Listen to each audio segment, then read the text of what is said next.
And Russia agrees to extend a deal allowing the safe export of grain from Ukraine's Black Sea ports, but only for half the term stipulated in the original agreement.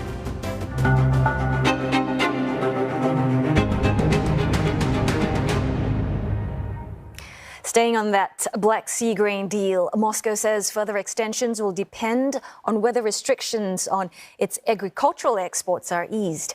The Black Sea deal allows Ukrainian grain blockaded by Russia's invasion to be safely exported from 3 Ukrainian ports.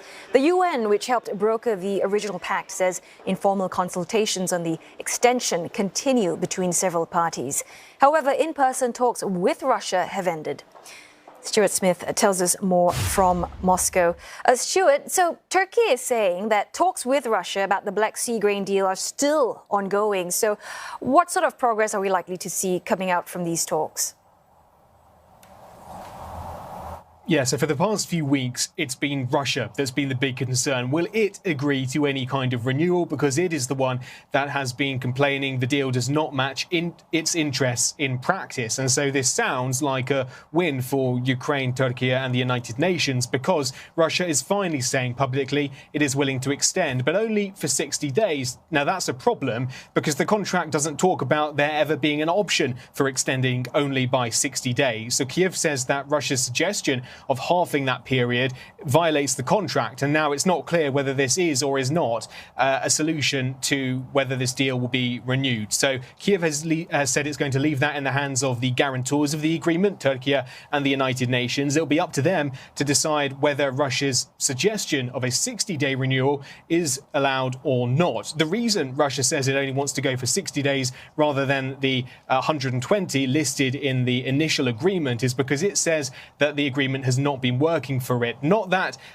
the agreement is not being fulfilled, but that in practice, Russia is not seeing the benefits it expected for its exports of fertilizer and grain. It says that any ongoing solution would have to mean less sanctions or less impact of sanctions on its grain and fertilizer exports, because while there aren't any sanctions on Russia's exports when it comes to those items, Russia does say that banking sanctions, transport sanctions and sanctions on a particular pipeline that sends ammonia from Russia to Ukraine, all of that means it's not being able to export what it wants to the quantity it wants. Now, Western countries say that's not a valid complaint because Russia, compared to before the so-called special military operation, is still exporting around 90% of the volume of fertilizer that it was. In January and February, Russia's wheat exports doubled. So it says the sanctions aren't hurting Russia nearly as much as Moscow makes out, but Moscow does have a lot of leverage here. It could be the country that says if Kiev does not agree to a 60-day renewal period,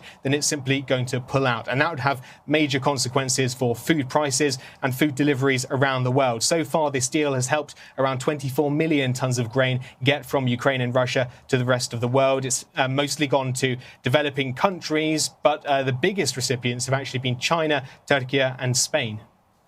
All right, Stuart, let's just switch to another hot topic, which is that of the AUKUS nuclear submarine deal that we've been talking about this evening. I understand there's been a response from Russian authorities. Yeah, there has been. Of course, Russia and China right now generally taking similar positions when it comes to international policy. So it was no surprise that Russia was against this deal. However, it has been since 2021. So this isn't a new thing. Specifically, the foreign minister of Russia, Sergei Lavrov, said that the Anglo-Saxon world, seemingly referring to Australia, the UK and the US, with creating structures like this, with supporting the development of military infrastructure in the Asia-Pacific region, is effectively preparing for some kind of confrontation. He says it's expecting for years of confrontation and that this does nothing to add stability to the region. So Russia isn't keen on this deal, but is not going so far to suggest there will be any consequences for the deal, considering as though already US, UK and Australia relations are all particularly bad with Russia. There's not much Russia could do anyway in terms of any sort of consequences for this. Very good to know. Thanks very much, Stuart Smith, live from Moscow.